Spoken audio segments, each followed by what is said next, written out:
80% of you in jail or prison grow up without a father in their home. That's 8 out of 10 youth. And the question we must ask ourselves is, how can we change that? That's 8 out of 10 youth that doesn't have a father end up in prison or in jail or dead. So the question that we're going to ask today is, can we change that? It says 85% of the children with absent fathers get involved with crime. Everybody knows someone in their family that's in prison or in jail because they did something wrong, did something illegal, didn't have the guidance that they needed. They didn't have that legacy that Kenny was talking about now. The legacy left behind for that child to know what's right and what's wrong and to follow the rules and guidelines.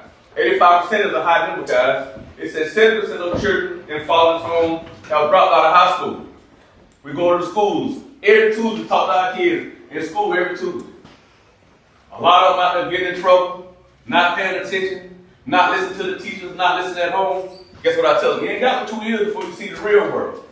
75% of children of fatherless homes have dropped out of high school. Children living in fatherless homes are 4 times more likely to live in poverty. And listen to this one. Girls raised in fatherless homes are 8 more apt to become teenage mothers. Fatherless females are 8 more times to be teenage mothers.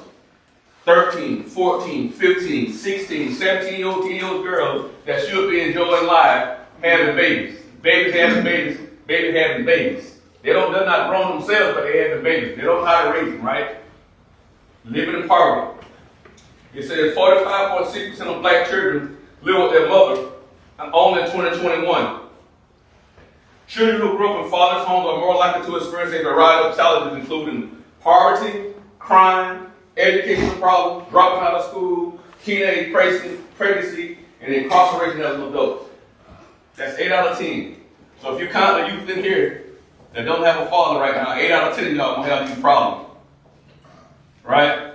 So that's what we're here for, right?